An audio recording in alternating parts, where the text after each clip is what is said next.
More guns surrendered in Hela Province. Bougainville to avoid referendum hangover. And plans to build Wigmen Sports Facility.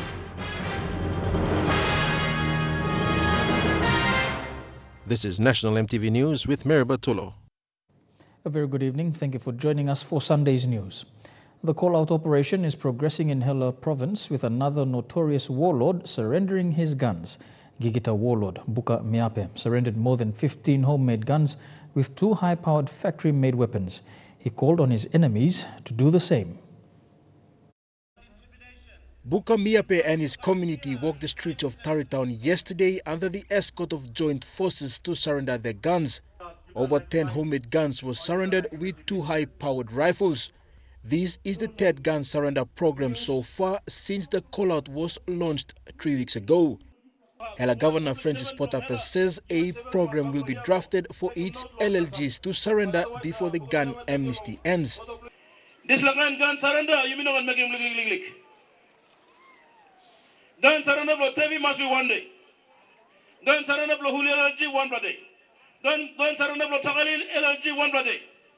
Gun surrender for 1 LLG must be 1 day. And now you put him. And then there must be no gun surrender. Surrendering his guns, warlord Buka Miape appealed to his enemy tribe to do the same. Governor Potape also echoed the same sentiments for all warring tribes. Big question now is the other faction we will fight long end. And all 2 must carry gun come also. Big blow all 2 must carry come. And 2 sides will fight. Praising the Gigita warlord, PNGDF Contingent Task Force Commander Lieutenant Colonel John Manuai says more guns are still in the possession of warlords and must be surrendered. Lo I blew me, or something me not looking yet. Lo record blew me, and you blow holy me items, you blow holy me stuff. All high-powered weapons, SLR, M16, all factory made. You blow holy me stuff, you blow no can put in.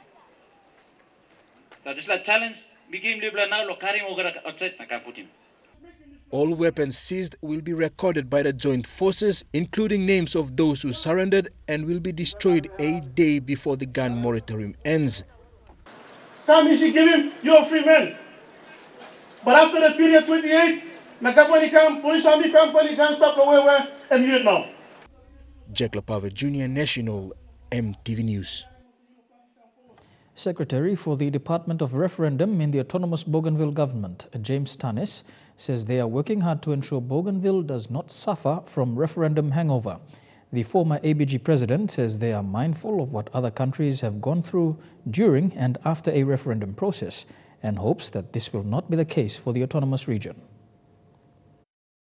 Mr. Tanis, head of the Referendum, Peace and Veterans Affairs Department, is mindful that the department is tasked with ensuring Bougainville's referendum is a smooth process that involves all key players. The first objective is to make sure we have a peaceful outcome, and the second objective is to make sure we have a sustainable post-referendum transition. Also weighing on his mind are recent political breakups on the world scene. And most of those countries continue to suffer from referendum hangover. Either they have a post-referendum violence like as it is happened in East Timor, or they conduct a successful referendum like South Sudan. But after the referendum has been conducted, the South Sudan got independence, they are back at civil war. And these are important lessons that Mr. Tanis was in Port Moresby last Tuesday to witness the signing of 2 instruments to establish the Bougainville Referendum Commission, a development he is happy to see. So what it means is that independent agency will relieve us from dealing with the neutral electoral aspects of the referendum, and then it now frees a part of my staff and resources to focus on weapons disposal and unification that are very important in the outcome of the referendum. Sarah Aupong, National EMTV News. Establishing a land border directorate and building a container examination facility in Lae are 2 programs PNG Customs will be executing this year. The Border Directorate is an initiative aimed at improving security operations at the PNG and Indonesia border, while the Lei CEF is an investment to boost economic growth in Papua New Guinea. The Land Border Directive is a new concept established by PNG Customs to monitor and protect our land borders against prohibited or counterfeit items. According to PNG Customs Commissioner Ray Paul, they are taking serious steps to improve our border security because of the upcoming APEC summit. Groundwork has already started at the Wutung border post in Vanimo, West Sepik Province. Over the last 5 years, PNG Customs have started using new technologies to monitor the transportation of items that come in or go out of the country at international airports or wharves. Last Thursday, PNG Customs opened its container examination facility in Motukea, outside Port Moresby. The facility was built at a cost of over 50 million kina and will be processing 30 to 40 containers a day. A similar facility will be built in Lei as security measure to monitor imports. Thekla Gunga, National EMTV News. The Institute of National Affairs will be celebrating its 40th anniversary tomorrow. Established in 1976, it's one of PNG's oldest institutions that provide independent research and analysis on Papua New Guinea's development. The Institute's rich library of resources and reports will soon be transformed into an online service. Here with National EMTV News, we'll have more stories after the break. Stay with us.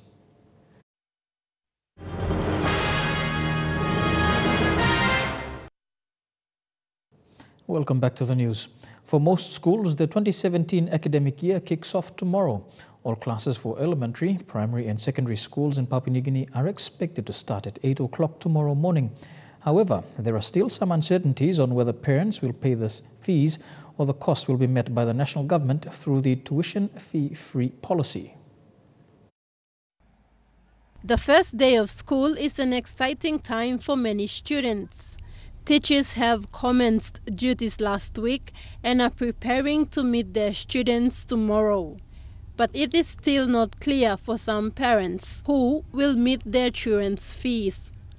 During last week's Parliament session, Education Minister Nick Kuman assured parents of elementary, primary and secondary students that the government will meet the cost. I think I have said this on the floor of Parliament on many occasions. Beginning of last year, Cabinet has made a deliberate decision, and that's a policy decision in which the department has implemented and advised all the schools in the country, inform all the principals and the headmasters and the board to ensure that no project fee or any other form of fees to be collected from the students, because government has paid the school fees since the introduction of TFF in this country. However, teachers on the ground are asking parents to pay for the fees in order to run the schools. Meanwhile, classes at the universities and few tertiary institutions have already commenced. Thekla Gunga, National EMTV News. Also on officially openings, members of the law and justice sector in Port Moresby will take part in a parade tomorrow to mark the opening of the 2017 legal year. They include members of the 3 disciplinary forces, lawyers, magistrates and the National and Supreme Court judges. Chief Justice Salamo India is expected to lead the parade. Following the legal year opening ceremony, pending court cases that are before the Waigani and Bomana National Courts will resume. A rehearsal for the parade was conducted last week. Sir Salamo, with the opening of the legal year tomorrow, the legal fraternity is also anticipating further progress on the construction of new court facilities. Sir Salamo India wants the new court facilities to be completed before APEC 2018. The Chief Justice made this comment recently when giving an update on the progress of construction. I'm hoping that the construction will be completed in around 2018.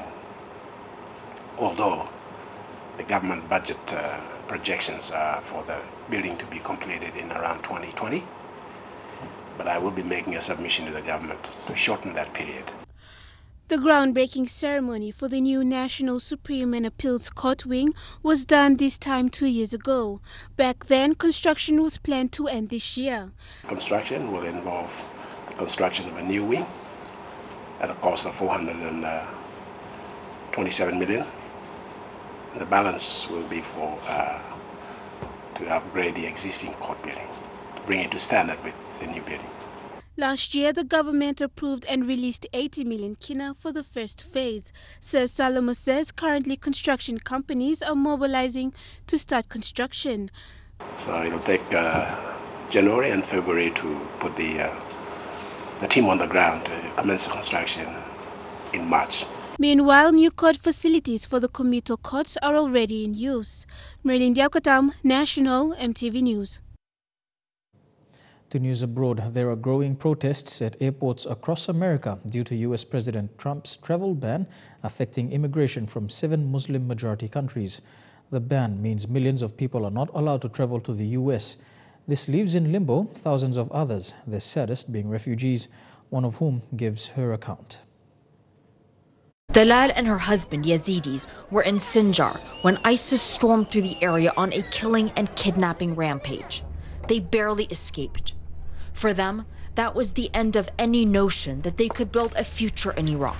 Dalal is not her real name, but she is afraid that by speaking out, she might ruin whatever chance remains to reach the United States, despite it being the land of free speech.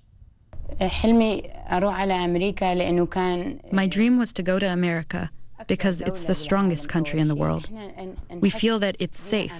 It's the safest country. It has the strongest human rights. And this is the protection of the nation from foreign terrorist entry. But with one signature, that vision of America shattered. She is hardly on her own. The temporary travel ban on 7 Muslim-majority nations to the U.S. and the indefinite ban on Syrian refugees has left countless people reeling, wondering how it is that the new leader of the so-called free world can have so little compassion for their suffering. My brain isn't working. I'm in shock.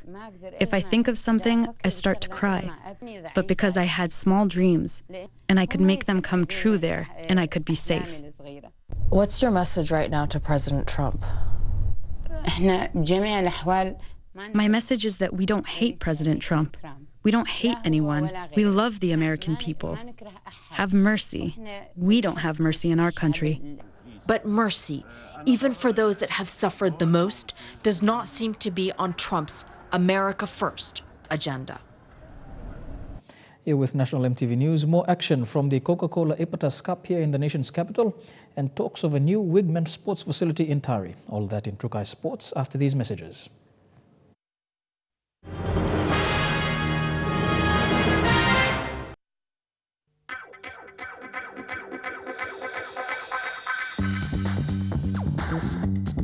Trukai Sports.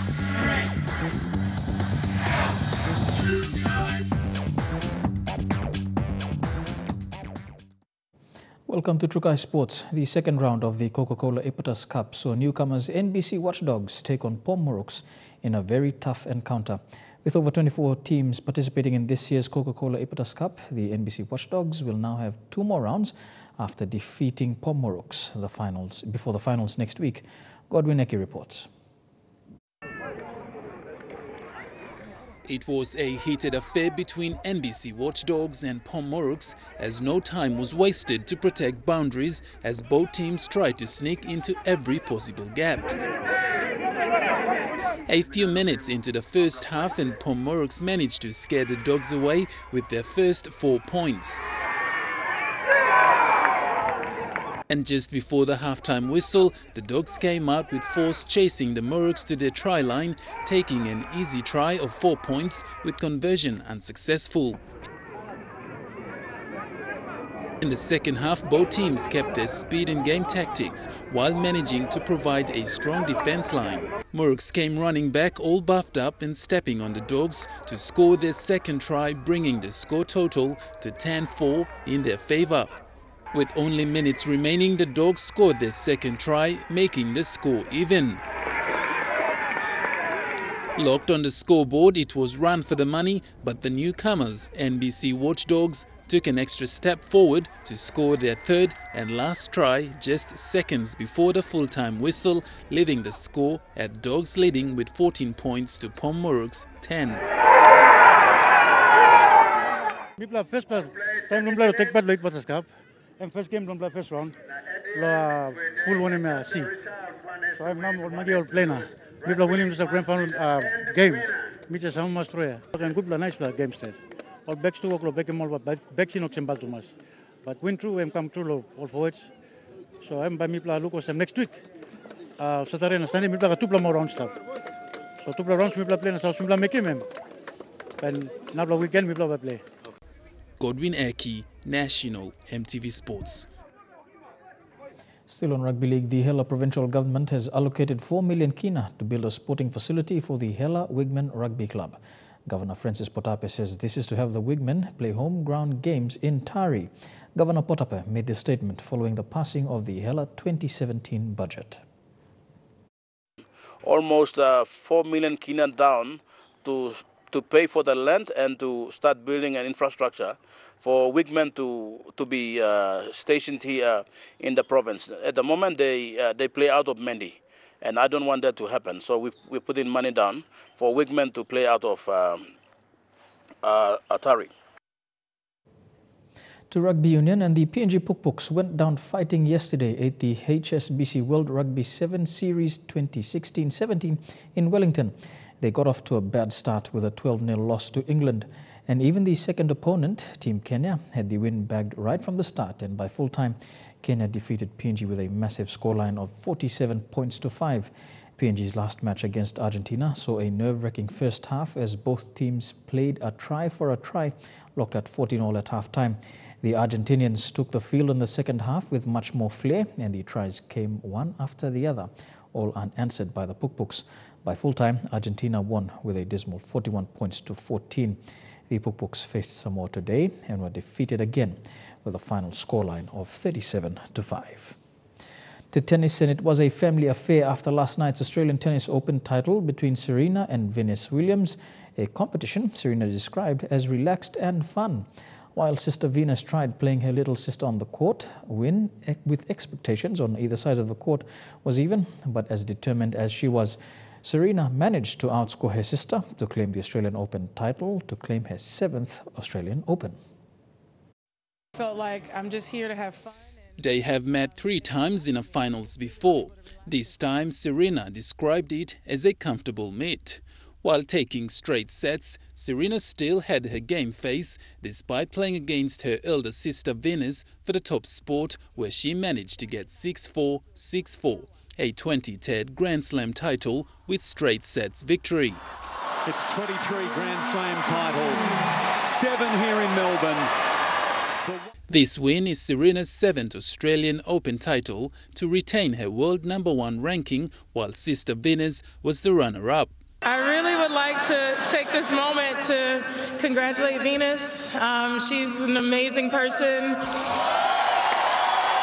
There's no way I would be at 23 without her. There's no way I would be at 1 without her.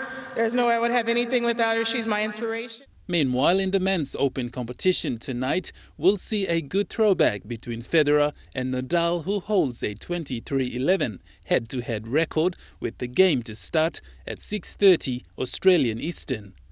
Godwin Eki, National EMTV Sports.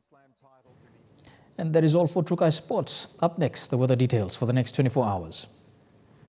Trukai Sports.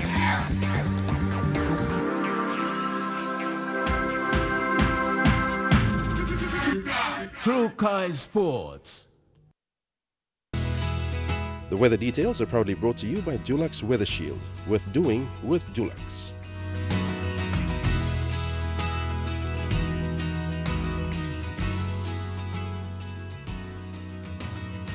Was in the southern region, Port Moresby, a shower or 2. Final though, chance of showers in Daru, cloudy with showers in Kerma, a shower or 2 in Alotau and Popondetta. To the Momasa region, a shower or two in Ley, Wau, Wewak and Banimo. Some showers as well in Medang. To the New Guinea Islands region, a shower or two in Lorangau and Kavieng, cloudy with showers in Kokopo and Rambau, showers and rain in Kimbe, a shower or two as well in Buka. And in the Highlands region, Mount Hagen, Goroka, Kundiawa, Mendi and Wabeg, evening showers with morning fog.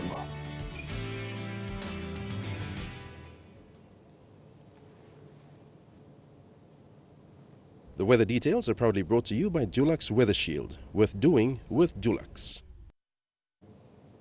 And that has been the news, sports and weather for tonight, Sunday, the 29th of January 2017. On behalf of the EMTV News team, pleasant viewing. Have a safe working week. Good night.